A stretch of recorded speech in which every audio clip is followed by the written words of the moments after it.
Welcome to Overactive Kids Learning Sessions. We have been discussing about the social skill development series, and in this series we are discussing about the fourth component of social skill development, and this deals with various problem behaviors of the children. And we have been discussing about the attention problem and overactiveness, which is the second component out of 5 major components of problem behavior.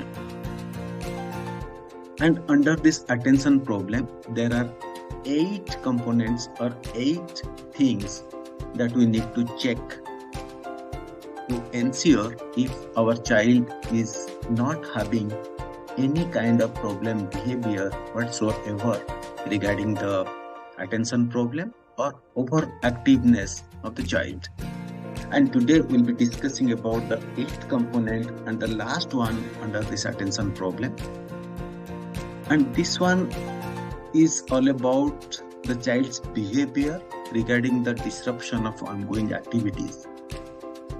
We as social skill development process used to have a lot of activities in the school, and the same kind of understanding goes further when the child actually brings and be a part of various activities. If child's behavior in the beginning is not supportive, if the child is not inclusive, and if the child is not part of the whole activity that is being played or that is being done in a group, then the teamwork spirit or the skill to become a team player will be missing out in future when the child will get into professional life. Thus, it is very important in the preschool years for the teacher and parents to understand and to correct if the child is exhibiting some kind of disruption in the group activities and not effectively participating in the group activities. So as teachers or stakeholders in the preschool years, we need to have some technique, we need to have some checkpoints which will give us that understanding if a particular child is having such kind of problematic behavior. So we need to know what are the points which can give us an idea or understanding if the child is having the disruption nature of disturbing a particular activity that is happening in a preschool setup. Number 1, which could be a mistake from the stakeholders as teachers, or sometimes it's a part of the problem behavior of the child. But we need to understand when a particular activity is being planned or an activity is being done, whether the child understands what is the role of the child or the teachers are effectively communicating and ensuring that the child understands the role of his or her in that activity. So number 1 symptoms or sign is to check if the child understands the game rules. If we take it for granted, we assume that the child understands the rule without being explicitly told the same to the child, then it is a bigger problem from our side in upbringing our child to make sure that child understands everything clearly. If we are communicating that there are some children who are not able to understand exactly what is their role to be played in that activity, then most often such children will create problem in ongoing activities. So here, just to check if we are clear what is the role of the child in that activity, and second, if the child understands those things quite clearly. That's one. Second one is the child always tries to do all the activities. The child tries to do in this situation? That all the activities is a part of the game or anything that is being planned, that particular child feels that he or she can do everything. So for that purpose, you may observe some of the children, they will be saying that I will do it, I will do it, I will do it, without being asked for that activity. So if that kind of situation happens, then that may be a problematic behavior of the child.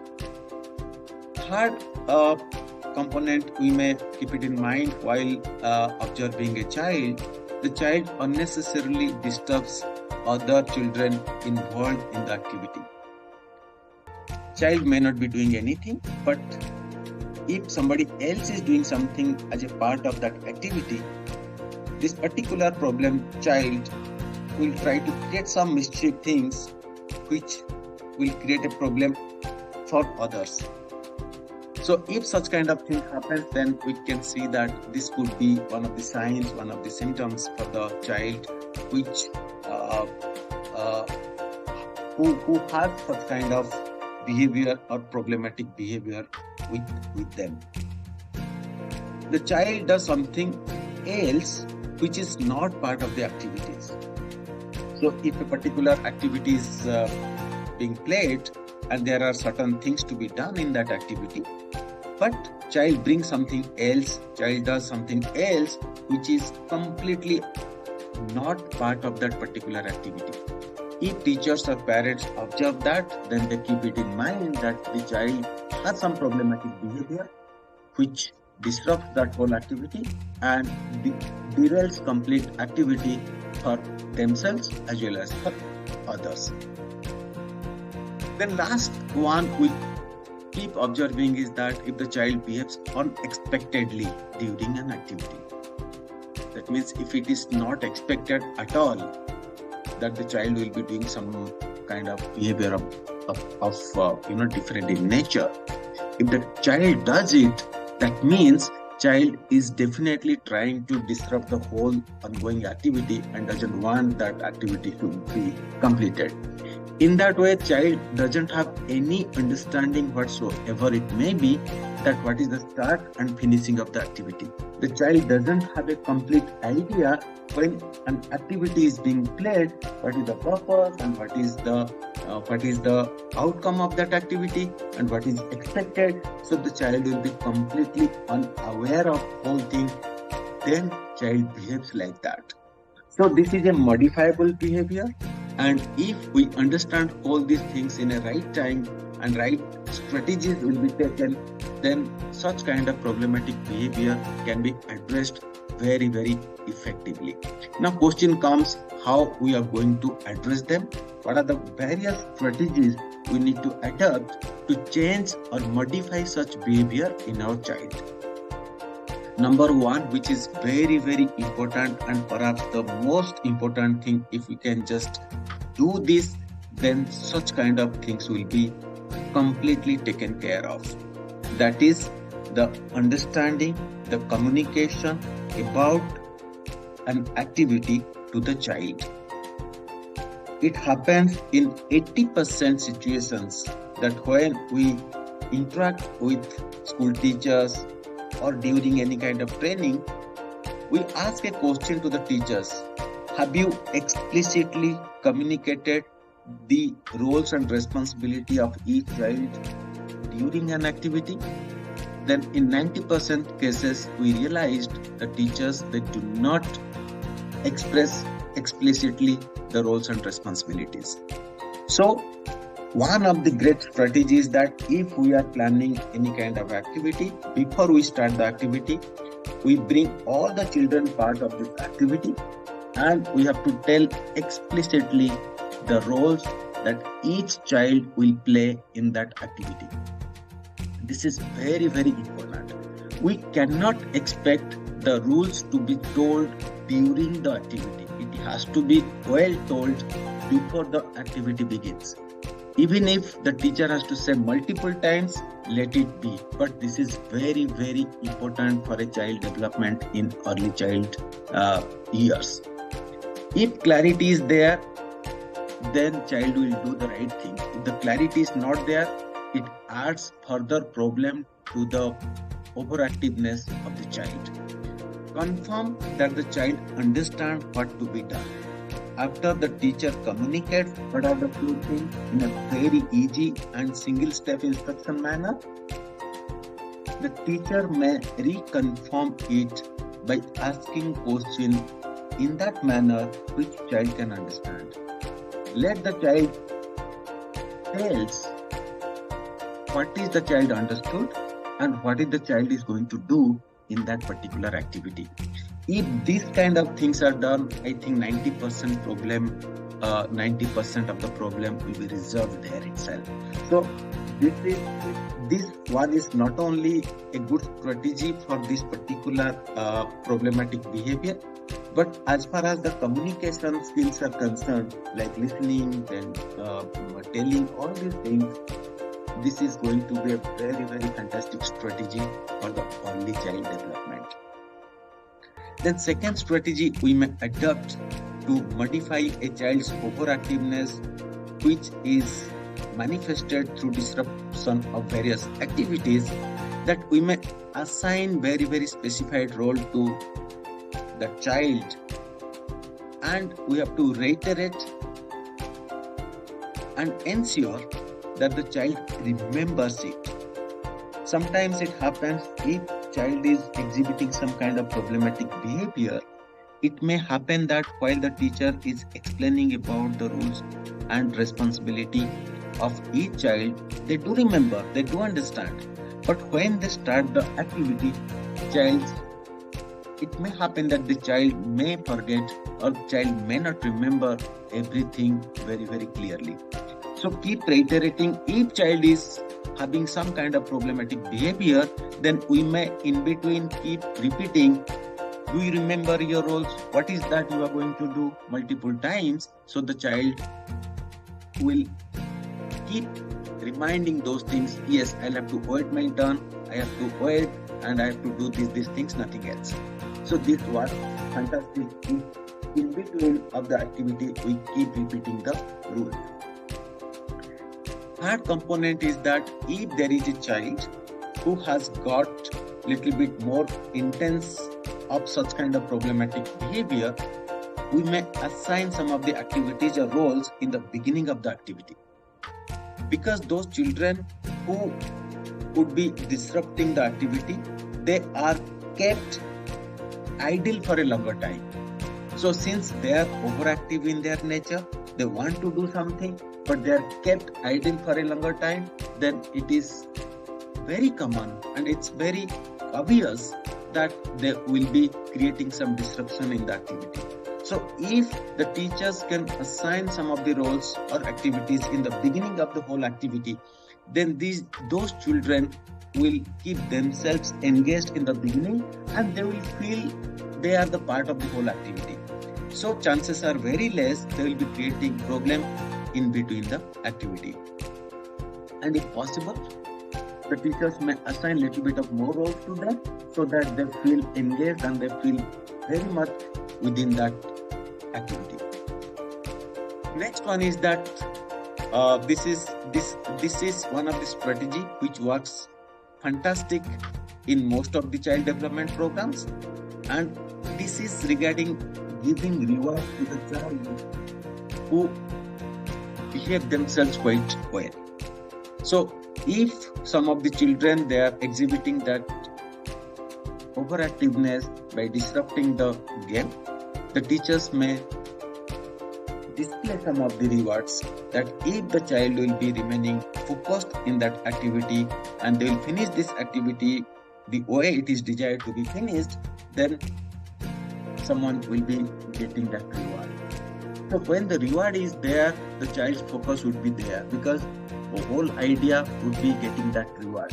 So in that case, child's behavior will automatically be regulated and child will be very much within that activity and within maintaining that decorum and discipline what is expected to be part of that whole activity.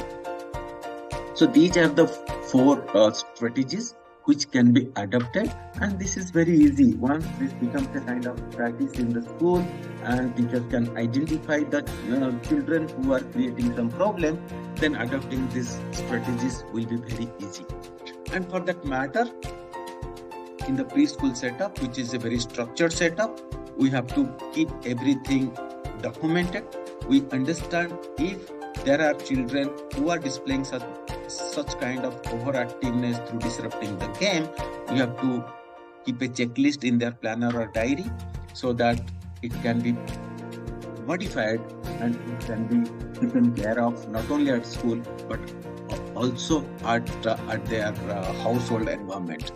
So if the child doesn't understand the task often, even after teachers are taking strategy of explaining that very well, if the child doesn't understand the task or the child does something else out of context which is not part of the activity, the child still continuing disturb others even if after doing all the strategies, or the child's behavior is completely unexpected.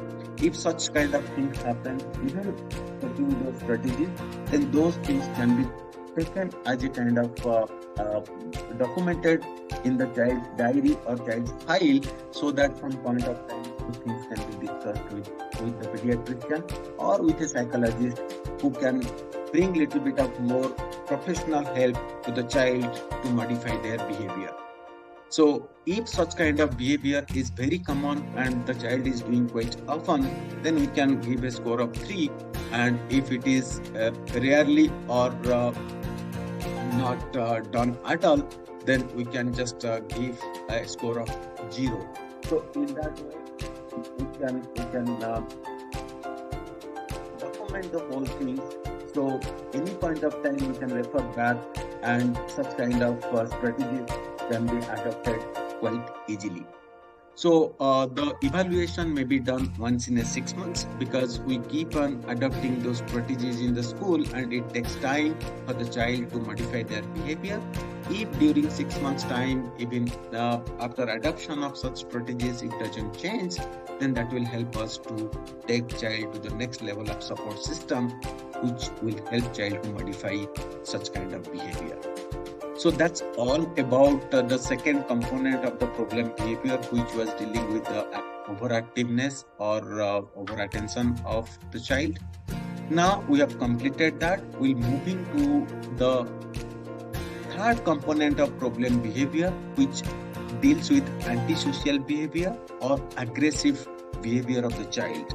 So under that, again, we'll be dealing with 8 problematic behavior of the child, and that will be taking one by one, so that we have enough time to address them, we have enough time to understand them and adopt those strategies in our preschool environment. So we'll be just managing that in our next session, and thank you so much for your patient attention and patient hearing, and we'll be loving to interact with you. If you have any suggestions, if you have any additions to make to take care of our children having such kind of problem behavior in their early childhood years. So thank you very much, and we'll be talking to you in our next session in a new areas of skill development activities. Thank you so much.